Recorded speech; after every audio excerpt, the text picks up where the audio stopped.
What is up, listening audience? Hi, welcome back. Thanks again for downloading our content. We really appreciate it. I'm your host, Jake Wiskerson, and I think you're going to enjoy this week's interview. It's with Jami Curtis. She is the new principal at a brand new charter school in Northern Nevada called Pine Crest Academy. We cover a lot of topics, not just education and charter versus traditional public school, but also social and emotional learning, which I think is a really critical emerging topic. It really should have been interwoven into our curricula for many, many years, but as it were, we just kind of ignored it. So now we're making a better effort to incorporate that as a lens through which we educate our children. We need to teach them the social skills. We need to teach them their emotional functioning. And I think we do an adequate job of covering why in this podcast. So I hope you enjoy it. In the meantime, please check out our sponsors. Audible has been with us for a really long time. We're excited to continue that partnership. If you want a free audio book trial, you can go to audibletrial.com/noggin notes. Helps us out, and it helps you out because you get to feed and nourish your noggin by consuming high-quality audio content, books, news articles, comedy, entertainment of all sorts. And the cool thing is with this free trial, you get a free download, and you get to keep the download even if you cancel your trial. But you probably won't because Audible is amazing in their library. After all, they are powered by Amazon, and Amazon is quite large in its reach. Go to audibletrial.com/noggin notes for your free 30-day trial. Quit anytime and keep your free download. Also, zephyrwellness.org. I have to mention my own company because we serve a lot of people and we do it very proudly. And this is one of the avenues by which we help people learn and grow and develop by sponsoring podcasts like this one. But we also produce a lot more content on YouTube and on Instagram and on Facebook. So follow us there at Zephyr Wellness, and you can continue to enrich your noggin by those channels as well. In the meantime, enjoy my interview with Jami Curtis, principal of Pinecrest Academy of Northern Nevada. Well, on this week's episode of Noggin Notes, we have Jami Curtis, who is the new principal at a charter school. It's a tuition-free, publicly funded charter school in Northern Nevada called Pinecrest Academy. And the unique relationship I have with Jami is that I chair the board of directors for Pinecrest, and I don't think I've ever mentioned that on this show before. So I guess literally Jami works kind of for me, even though we have a board that hires her. But hello, Jami. How are you? Hi, Jake. I'm well. Thank you for having me. Yeah, thanks for coming on. And I'm really excited about this because education touches everybody's life. And I don't care if you're, empty nester or you just never even had kids. We should all have an investment in our community's education because we all end up interacting with human beings who go through the education system. And it would be in our best interest to have the most robust education possible for those human beings so that we don't get our fries mixed up at the restaurant, or we, don't get somebody knowledgeable about the car repair. We want people to understand basic functionality of math and science and English language and that kind of thing. So what we want to talk about today is social and emotional learning, and we'll get to that in a minute. But first, introduce yourself a little bit. Give a little bit of a background history, resume, where you come from, and why you're here doing this now. Yeah, absolutely. So I was actually born and raised in Northern Nevada. I went to the University of Nevada, graduated in 2004 as a recipient of the then Millennial Scholarship. I was interested primarily in politics at the time. I took an interest to French language and went in a study abroad program over to France. And in that experience, it really opened my eyes to the process of education, of what it means to learn and observe. And I became acutely aware of all of those different components of not just understanding language, but human interaction, of process, of culture, and all of those things that shape our experiences. So when I came back from France, I moved to Texas. I started a master's program at the University of North Texas. I studied secondary education with an emphasis in student development, particularly language acquisition, and spent 13 years in Texas in public and private school working on educating students and teachers alike, and not just the processes of education in our classroom design, but also the importance of building community, communicating with parents, and helping create those structures for our students and awareness that needs to happen in order for students to be successful in life beyond the classroom. In 2016, I came back to Reno and began working under the internship of Denise Hausauer, who was then the principal at Damani Ranch High School, and did a lot of work with social emotional learning with her at that campus, and really began to understand, not just in the elementary setting, but in the secondary setting, all of these skills that students really need to have that aren't necessarily explicitly taught, and are definitely indicators of our success and our students' success after they leave our schools. I went from there to Doral Academy, where I began working as the assistant principal, and then this year, 2020, I'm opening Pinecrest Academy as the founding principal. So very excited to bring this experience and this work to our Pinecrest community, and share a little bit about what that looks like with you and your listeners. Yeah, I think it would do the audience well because as I've gone through this journey, I've learned a lot about what charter is versus non-charter, quote unquote, traditional schools. And it's not that they're not public or somehow different. It's just that there's a different level of autonomy with a charter school, at least in the state of Nevada. And I think it would do the audience well if we explain some of that. Because like I said, as I've gone through and I've noticed that what I thought I knew, a lot of other people had no clue. And then I found out I had no clue.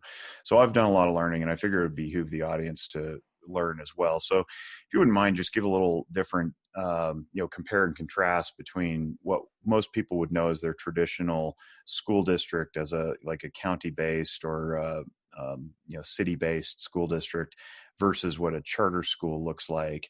And then maybe compare and contrast public charter school with private charter school as well. Yeah, absolutely. And I think you're so right. Many families come to these informational meetings that we have and don't really understand the difference and what we're about. So in the state of Nevada, charter schools can be sponsored in one of two ways. Both Clark County and Washoe County can sponsor charter schools and have a number of charter schools under the umbrella of the district. But the State Public Charter Authority in Nevada also directly sponsors charter schools, and Pinecrest Academy is one of those schools. So we are funded through the state, through public funds, just the way that the school district schools are funded. One of the big differences is that we have, as you mentioned, a governing board that is responsible for making decisions for just our school.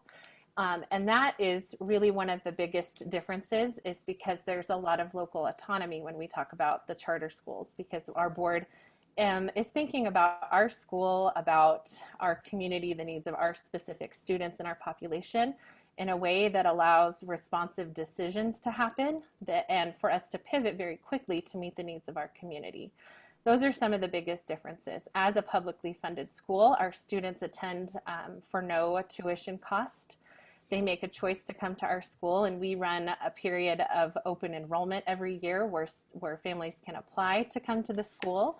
And we admit new students in different grade levels every year. So this year we're taking on 688 students in grades K through 7. And students would have applied to come to the school, have participated in a lottery if there's more students, applied for seats than there are seats available, and then gone through the process of enrolling in our school. So in that case, it looks a little bit different because their zoned school would be one that is maybe located in their neighborhood, or they have a bus that takes them to school, or they walk to school. Whereas our school is located on the north end of town. It's a little bit more rural community out at the end of Spanish Springs. And so we'll have families that we have from all over the Washoe County community, some outside Washoe County, all residents of the state of Nevada, who make a choice to come to our school and then work on the details of getting their students to school. One of the differences when we talk about the tuition piece, and one thing I really appreciate about charter is that charters have usually a focus. So when I was at Doral Academy, the focus was arts integration. And so all of our curriculum, instruction, teacher training, and planning, community partnerships focus around that focus, that arts integration piece. At Pinecrest, our focus is STEAM education. So we likewise get to have partnerships, education, and training all centered around our school's focus of STEAM education. So that being said, for many families who may have students who have specific strengths, talents, or interests in those content areas, they may seek out a charter school that has the capacity to have curriculum, training, and instruction and delivery of content in those areas. The difference with a private school or any type of private institution that's not publicly funded is families also have to cover the cost of tuition to attend the school. And that shapes a little bit, and for some families can limit their access to that type of education. So in a charter school, it's open to everybody. It's a free public school. And that capacity of making sure that we have these schools accessible to all of our students is a driving force behind this work and the purpose of it. So I want to define an acronym that you threw out there, STEAM. It's not a word. STEAM education is not evaporation of water into its gaseous form. It's an acronym that stands for science, technology, engineering, and math, which is STEM traditionally, but the A that you throw in there to make it STEAM is arts. How does that look when you eyeball a school that says we are a STEAM school? Yeah, that's a really good question, and I do throw that acronym out a lot. In the education world, it's an understood acronym, but I'm happy to clarify. So when we at Pine Crest Academy, our students actually participate in a rotation of special classes. So they spend some time throughout the week actually spending time in what is called our STEAM lab, where we have a specifically NGSS science integrated curriculum that encompasses the art standards, math standards, and technology standards. So in all of the work that the students are doing, they are approaching the science curriculum with a lens of art or through an outlet of art, and they're looking at how what they're doing in math ties into what they're learning in science. And they certainly utilize technology in varying capacities, not just through the program integrations, but also in the creation space. Our students have access to some coding programming. They'll be doing Bitbox programming, which is an app programming code in middle school this year. So it's really about integrating those different disciplines throughout each of those disciplines. So even in ELA, they're learning through a lens of art, through a lens of technology. In art class, they're learning through a lens of math, they're learning through a lens of science, and it's really making sure that all of those come together.